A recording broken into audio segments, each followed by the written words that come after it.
Hey guys, welcome back to weekly update. तो अभी market हरा भरा है, तो सबसे पहले तो हम बिटकॉइन का यहाँ पर अपडेट देखेंगे, लेकिन उसके बाद इस वीक की इंपॉर्टेंट न्यूज और इवेंट जो है उसका भी रिकैप हम यहाँ पर देखेंगे। तो सबसे पहले देखते हैं यहाँ पर बिटकॉइन का अपडेट। तो बिटकॉइन के लिए जो वीकली ओपन है वो अराउंड $20,600 के अराउंड ही करंटली यहाँ पर बन जाता है। एंड अभी अगर हम देखेंगे तो एक चीज़ जो थोड़ी सी नोटिस करने की है, अगर हम यहाँ पर सपोर्ट वाइज देखते हैं कि करंटली VPVR को जब मैं पुल अप करता हूँ तो आई कैन क्लियरली सी कि यहाँ पर बिटकॉइन के लिए जो एक क्रूशल सपोर्ट का जोन बन रहा है वो यहाँ पर $20,000 है।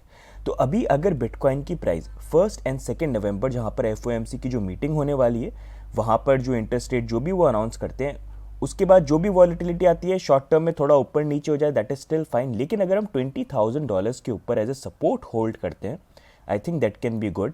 एंड वो एक थोड़ी सी शॉर्ट टर्म रिलीफ जो है एटलीस्ट वो आगे फॉर्म यहाँ पर कर सकते हैं। तो अभी के लिए this is one area that I am looking out for. लेकिन इंपॉर्टेंट ये है कि FOMC की मीटिंग के बाद यहाँ पर प्राइस का रिएक्शन होता क्या है एंड क्या $20,000 का लेवल बिटकॉइन की प्राइस यहाँ पर होल्ड करती है कि नहीं करती है। अगर हम थोड़ा सा यही वीकली चार्ट के अंदर और मूव ऑन कर देते हैं तो आप देख सकते हैं करंटली वीकली ओपनिंग जो है थोड़ी यहाँ पर काफ़ी अच्छी हुई है, जहाँ पर अगर इस वीक के अंदर प्राइस का मूवमेंट अपवर्ड हो तो ज़्यादा अच्छा यहाँ पर रहेगा। लेकिन अभी भी अगर हम देखेंगे हम 200 वीकली मूविंग एवरेज और 300 वीकली मूविंग एवरेज बेसिकली इसके बीच में ही ट्रेड कर रहे हैं। एंड अगर हमको $29,000 एटलीस्ट एक बार टेस्ट करके रिजेक्शन होना या जो भी होना वो होना भी है, क्रूशियल यही रहेगा कि बिटकॉइन की प्राइस जो है यहाँ पर अभी एटलीस्ट नवंबर मंथ के अंदर $20,000 पे FOMC की जो मीटिंग है उसके आसपास कम से कम वो होल्ड करे। एंड ओवरऑल सबसे पहले ये यहाँ पर जो $24,000 का हमारा 200 वीकली मूविंग एवरेज है ये ब्रेक हो, क्योंकि इसके बीच में हम काफ़ी लंबे टाइम से ट्रेड कर रहे हैं जो बिटकॉइन की हिस्ट्री में आज तक हुआ नहीं है। तभी हम यहाँ पर एक्सपेक्ट कर सकते हैं कि 29-30 विच आई फील प्रॉब्ली एक बार तो टेस्ट होना चाहिए। अब वो अभी होता है नवंबर दिसंबर में या अगले साल ही होता है वो थोड़ा सा इंपॉर्टेंट रहेगा, जो टाइम आने पे पता यहाँ पर चलेगा। बाकी नेक्स्ट मूविंग ऑन थोड़ा सा इथीरियम को भी देख लेते हैं। तो इथीरियम भी अभी एक क्रूशियल पॉइंट पे है जहाँ पर अगर आप देखेंगे ऑलमोस्ट यहाँ पर हम नवंबर 2021 से एक डाउन ट्रेंड के अंदर चल रहे हैं। एंड यहाँ पर बार बार ये टॉप का एरिया जहाँ पर हमको रिजेक्शन देखने को मिला है। अभी अगर आप देखोगे करंटली यही जोन है जहाँ पर इथीरियम की प्राइस मूव कर रही है। एंड यहाँ पर हम 200 डेली मूविंग एवरेज जो है उसको यहाँ पर टेस्ट कर रहे हैं। तो यहाँ पर अभी जो FOMC की मीटिंग आती है अगर उसके बाद भी प्राइस में थोड़ा बहुत अगर वॉलेटिलिटी आ भी जाए, थोड़ा सा अगर ऐसा हो भी जाए इट इज स्टिल फाइन। लेकिन ओवरऑल अगर हम यहाँ पर ब्रेकआउट कर जाते हैं 200 डेली के भी ऊपर चले जाते हैं प्लस ये जो ट्रेंड बन रहा था इससे भी ऊपर चले जाते हैं, I think overall it is going to be good for Ethereum. And थोड़ा सा एक शॉर्ट टर्म बाउंस जो है वो एटलीस्ट इथीरियम की प्राइस को यहाँ पर दे सकता है। बट लेट्स सी FOMC की मीटिंग पे यहाँ पर होता क्या है। अब डोज की भी बात कर लेते हैं क्योंकि यहाँ पर पंप करा है ना, आई एम श्योर आप में से काफ़ी लोग क्यूरियस होंगे। डोज के लिए अभी करंटली जो हमारा मेन रेजिस्टेंस पॉइंट बन जाता है वो 1.2 से लेके 1.5 का जो आप एरिया देख सकते हैं, जो प्रीवियसली यहाँ पर सपोर्ट का जोन था लेकिन अब क्योंकि उसके नीचे है तो यही एरिया रेजिस्टेंस बन रहा है। अगर डोज ओवरऑल यहाँ पर आप मान लीजिए 0.10 का जो एरिया है यहाँ तक अगर करेक्शन लेता भी है और होल्ड करके एटलीस्ट हम फिर से सपोर्ट लेवल को रिक्लेम कर पाएँ और यहाँ पर साइडवेज थोड़ा सा होल्ड करें, I think that can be a good move. यहाँ पर रिजेक्शन जो है ऐसा नहीं होना चाहिए कि बार बार प्राइस कोशिश करे और बार बार हम नीचे की तरफ पुश डाउन करें। अगर वो हो जाए तो फिर वापस नीचे की प्रोबेबिलिटी बन सकती है। तो अगर ऊपर जाना है आई थिंक प्रॉब्ली ये एरिया जो है रिक्लेम करना डोज के लिए यहाँ पर इंपॉर्टेंट होगा। अब नेक्स्ट थोड़ा सा अगर फंडिंग रेट देख लेते हैं तो अभी वीक की ओपनिंग जो हुई है उसके साथ ओवरऑल अगर आप देखेंगे अभी आई थिंक 1 एंड 2 नवंबर के बाद जो फंडिंग रेट है वो थोड़ी ज़्यादा इंपॉर्टेंट रहेगी। अभी फ्रीक्वेंट चेंजेस यहाँ पर आ सकते हैं तो nothing much to make out of it. Overall अगर आप देखेंगे हल्का सा बुलिश है but this can quickly change. तो अभी मैं इतना इसको नहीं देख रहा हूँ, मैं 1 एंड 2 नवंबर तक थोड़ा सा देखूंगा फ्लक्चुएशन एंड उसके बाद थोड़ा एक कॉल जो है इसके ऊपर लूंगा। अब नेक्स्ट मूविंग ऑन इस वीक की इंपॉर्टेंट न्यूज और इवेंट्स को हम देखते हैं। तो सबसे पहली न्यूज के अंदर इलॉन मस्क ने फाइनली ट्विटर को एक्वायर किया है। ये कंप्लीट डील $44 बिलियन के अंदर हुई। इलॉन मस्क के यहाँ पर ट्विटर को एक्वायर करते ही ex CEO Parag Agrawal, CFO and head of legal policy, इन सबको बोल दिया गया कि या तो आप एग्जिट कर लो या रिजाइन यहाँ पर कर लो। तो उन्होंने एग्जिट यहाँ पर कर लिया। ओवरऑल अगर आप देखोगे पराग अग्रवाल उनके लिए ओवरऑल ये डील जो थी ये बुरी नहीं थी क्योंकि रिसेंटली वो यहाँ पर ट्विटर के CEO बने थे। एंड सबसे बड़ी जो एक डील है $44 बिलियन की वो उन्होंने यहाँ पर क्लोज करवाया और जब उन्होंने एग्जिट भी किया तो उनको यहाँ पर $42 मिलियन मिले एग्जिट करने के लिए। तो ओवरऑल इस दिवाली का सबसे अच्छा बोनस जो है वो पराग अग्रवाल को यहाँ पर मिल गया है। अब ट्विटर को लेके आगे क्या प्लान है इलॉन मस्क के, वो आने वाले दिनों में हमको पता चलेंगे। लेकिन जैसे ट्विटर को एक्वायर किया उसके बाद डोज कॉइन के अंदर भी ऑलमोस्ट 50% का राइज जो है प्राइस के अंदर यहाँ पर देखने को मिला। पॉसिबली हो सकता है कुछ अनाउंसमेंट डोज कॉइन को भी लेके आगे इलॉन मस्क करें, because he is always been very close to the coin. But overall अगर आप देखेंगे इलॉन मस्क के ट्विटर को एक्वायर करते काफी यूजर्स ने कुछ चेंजेस फील किए जो यहाँ पर शेयर किए, जहां पर उन्होंने बोला कि बॉट्स जो है काफी मेजर कंसर्न था, उसके अंदर भी एकदम से काफी चेंजेस आए और बॉट्स काफी रिड्यूस यहाँ पर हो गए हैं। एडिशनल फीचर जैसे एडिट के लिए भी कुछ यूजर्स बोल रहे हैं कि उनको यहाँ पर मिले हैं, लेकिन अभी देखते हैं और क्या चेंजेस हमको आने वाले दिनों में देखने को मिलते हैं। अगर आप देखेंगे यहाँ पर ट्विटर को जो एक्वायर किया है उसके अंदर इलॉन मस्क ने खुद का अपना मनी तो इन्वेस्ट किया ही है, साथ में यहाँ पर और भी कंपनीज है जिन्होंने यहाँ पर चिप इन किया है। जहाँ पर क्रिप्टो स्पेस से अगर आप देखेंगे बाइनेंस ने अराउंड $500 मिलियन इस एक्विजिशन के अंदर चिप इन किए हैं, और साथ ही में बाकी कंपनीज जिन्होंने यहाँ पर इन्वेस्टमेंट चिप इन किया है उनको भी आप स्क्रीन पे यहाँ पर देख सकते हैं।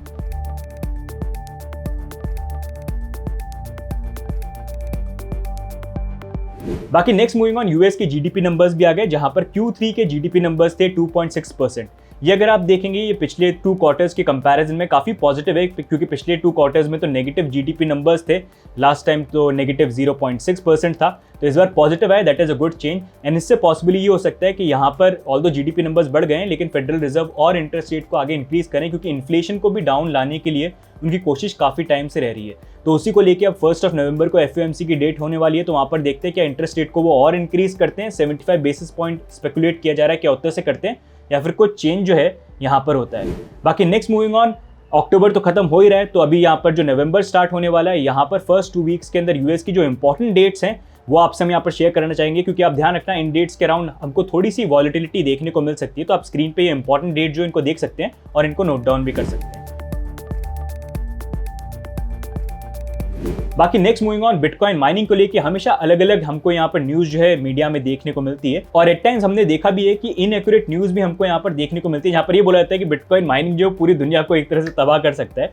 लेकिन एक रीसेंट यहाँ पर रिपोर्ट जो है पब्लिश करी है बिटकॉइन माइनिंग काउंसिल ने, जहाँ पर उन्होंने शेयर किया कि अगर आप देखोगे, जहाँ पर बिटकॉइन माइनिंग के रिपोर्ट के अकॉर्डिंग उनका बोलना ये है कि एज ऑफ अक्टूबर 2022 पूरे वर्ल्ड में जो एनर्जी कंजम्पशन हो रहा है उसमें से सिर्फ 266 टेरावाट का जो एनर्जी कंजम्पशन है वो यहाँ पर बिटकॉइन माइनिंग के द्वारा यहाँ पर हो रहा है।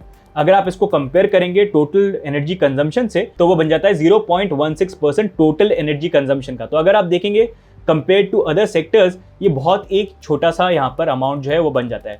बाकी बिटकॉइन माइनिंग क्या एनवायरनमेंट के लिए अच्छी है या नहीं है, इसके ऊपर भी हमने काफ़ी डिटेल फैक्ट्स के साथ वीडियो जो है यहाँ पर बनाया और शेयर किया, तो उसको भी डेफिनेटली आप चेकआउट करना टू अंडरस्टैंड कि क्या बिटकॉइन एनवायरनमेंट को हार्म कर रहा है या इन सम केसेस एनवायरनमेंट को यहाँ पर हेल्प कर रहा है। तो उस वीडियो को भी आप डेफिनेटली यहाँ पर चेकआउट कर सकते हैं। बाकी नेक्स्ट मूविंग ऑन, सिंगापुर ने यहाँ पर नए रूल्स जो है वो प्रपोज करे हैं रिटेल इन्वेस्टर्स के लिए, और ये रूल्स उन्होंने प्रपोज करे थे 27 अक्टूबर के अराउंड, जहाँ पर रीसेंट जो इवेंट्स हुए हैं सेल्सियस 3 एरो कैपिटल को लेके, साथ में लूना UST का केस, तो उसके बाद उनको लगता है कि ये इंपॉर्टेंट है कि रिटेल इन्वेस्टर्स के लिए हम कुछ रूल्स जो है यहाँ पर इंट्रोड्यूस करें।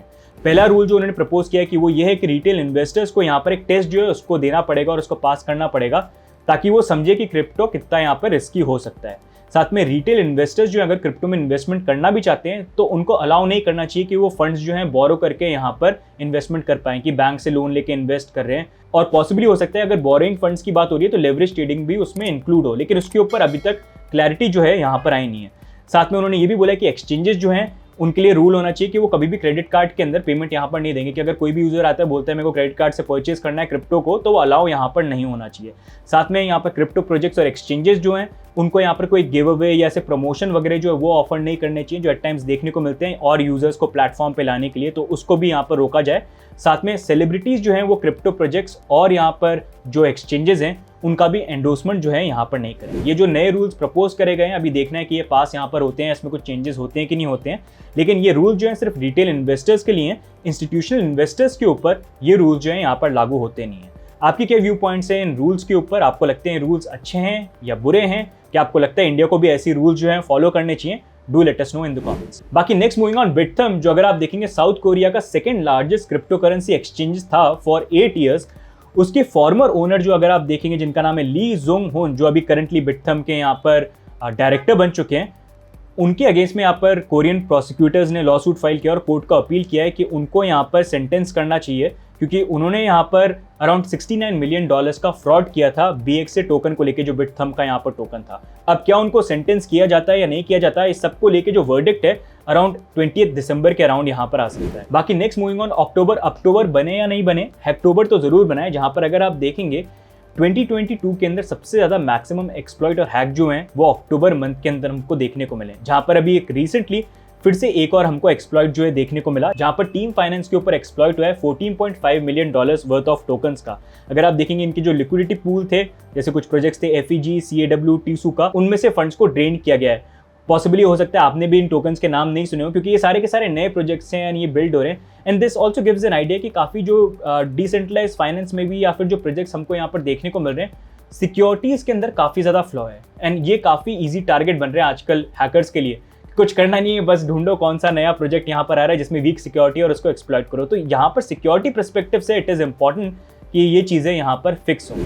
बाकी next moving on, great crypto resignation wave जो है वो कंटिन्यूशन में यहाँ पर चल रही है, जहाँ पर हमने आपसे पहले भी कवर किया कि इस बेयर मार्केट में कितने सीनियर लोगों ने यहाँ पर एज ए CEO अपनी कंपनी से रिजाइन किया या फिर उन्होंने स्टेप डाउन यहाँ पर किया है। अब रिसेंटली अगर आप देखेंगे बिटमेक्स, जो एक टाइम पे सबसे बड़ा लेवरेज ट्रेडिंग प्लेटफॉर्म था क्रिप्टो का, जिस टाइम पे बाइनेंस और बाकी एक्सचेंज लेवरेज ट्रेडिंग प्रोवाइड भी नहीं करते थे, उस टाइम पे एक लौता एक्सचेंज था बिटमेक्स। एंड अगर आप पुराने ट्रेडर हैं तो आप जानते हैं, मतलब it was a big deal, बहुत बड़ा एक्सचेंज था बिटमेक्स।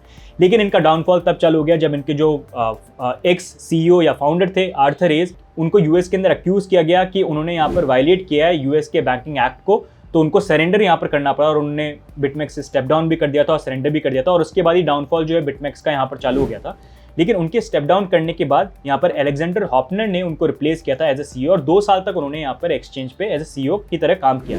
लेकिन अब उन्होंने भी फाइनली यहाँ पर 2 साल के बाद वो भी यहाँ पर स्टेप डाउन कर रहे हैं। तो एक और हमको जो स्टेप डाउन है CEO लेवल पे हमको देखने को मिल रहा है। आपको क्या लगता है नेक्स्ट कौन सा एक्सचेंज या कौन सा प्रोजेक्ट या कौन सी कंपनी हो सकती है क्रिप्टो स्पेस में जहाँ पर उसके जो फाउंडर हैं वो आपको या CEO जो हैं वो आपको स्टेप डाउन करते हुए देखने को मिल सकते हैं? What do you think?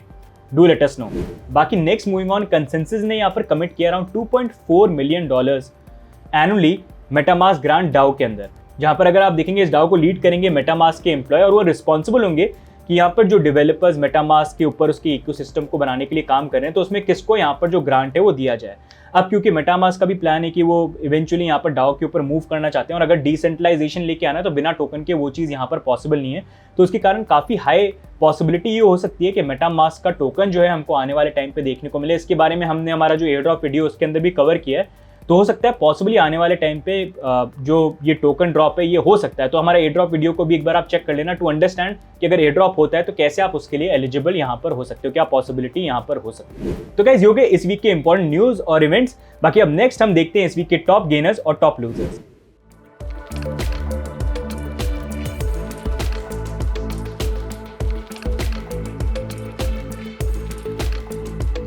तो गाइस ये हो गया इस बार की वीकली अपडेट। बाकी आपकी क्या व्यू पॉइंट है यहाँ पर बिटकॉइन को लेके? आपको लगता है कि यहाँ पर नवंबर दिसंबर जो है ये कम से कम थोड़ा अच्छा जाएगा, जहाँ पर हरियाली हमको देखने को मिलेगी, या फिर आपको वैसा नहीं लगता है? Do let us no in the comments. And क्या छोटा सा मिनी ऑड सीजन भी जो है नवंबर दिसंबर में देखने को मिल सकता है? क्या लगता है आपको? कमेंट्स में डाल के बताना। बाकी मार्केट के बारे में आपकी क्या व्यू पॉइंट है, जो न्यूज़ है उसके बारे में क्या व्यू पॉइंट है, वो भी डेफिनेटली कमेंट्स में डाल के बताना। एंड वीडियो अगर आपको वीकली अपडेट अच्छे लग रहे हैं तो लाइक का बटन जरूर दबाइए, सब्सक्राइब करिए, because that is the only thing that keeps us motivated. बाकी मिलेंगे हम अगले वीडियो में, तब तक के लिए bye and take care, bye bye.